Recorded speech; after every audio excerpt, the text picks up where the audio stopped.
som medopfinder af det, sammen med Michael Rasmussen fra Hjemløses Venner. Værsgo. Ja, jeg vil gerne gå videre med det her med, sådan et af medopfinderne til det her minoriteternes grundlovsdag. Men altså grundideen, den er som en meget enkel. Det skal være en grundlovsdag, der faktisk handler om grundloven. Og som sådan om menneskerettigheder og demokrati. Og hvorfor skal vi så markere det på selve dagen? Det her med mærkedage, det er jo ikke nogen universal løsning. Men de kan jo også dårligt undværes. Vi skal lige tænke på de andre mærkedage, vi har i løbet af året. Vi har jul, vi har påske, vi har pinse, vi har ramadan og Yom Kippur, og hvad de alle sammen hedder. De markerer vores religioner, og al respekt for det. Men altså nu om dagen, det er jo ikke det, vi bygger vores samfundsstruktur på. Det har jo sådan set ikke været de sidste mange år. Nu om dagen er samfundsapparatet jo bygget op omkring demokratiet. Så det er vel ikke andet end rimeligt, at demokratiet også fik en helligdag. Men hvor skal dens helligdag så ligge?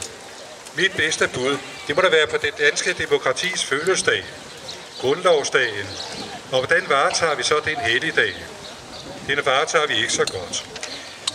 I disse timer, der bliver grundloven bagtalt og voldtaget på mange såkaldte grundlovsmøder. Men det er møder, der ikke handler om hverken demokrati, menneskerettigheder eller grundloven. Men er stik imod disse begreber en borgerlig national selvfedhed.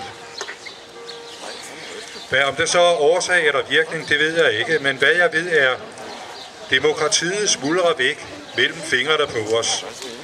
Det er som om det blev fortrængt af ting som småborgerlighed, fremmedhad, ungdomsfjendskhed og en puritanisme, der medtager andet demokratifjendtligt, såsom værtshusdøden og den kollektive seksualforskrækkelse.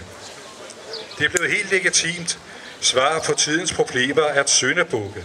Når nogen for eksempel ikke kan finde et arbejde, så skal de straffes, selvom man ikke får et arbejde af den grund. Når en hjemløse ikke har fast bopæl, så straf ham, selvom han ikke får en bolig af den grund. Straf patienterne, selvom det ikke bliver raske af den grund. Straf masokisterne. Ja, jeg fanger min pointe. Altså, man tror på straffen, også på områder, hvor al videnskab og al almindelig omtanke viser, at begrebet straf ikke vil have nogen positiv effekt. Ligheden er sat på den politiske dagsorden. Det er jo meget godt, men det er altså blevet på den måde, at man skal slå de skæve, så de bliver lige. Det er type 2, men hvordan skal vi bekæmpe selve sygdommen? Man kan være opmærksom på, at demokrati er ingen selvfølge. Blandt andet ved at markere det helligdag. Så få en dag ud af det. Mor jer, for demokratiet kan dø af mangel på opmærksomhed.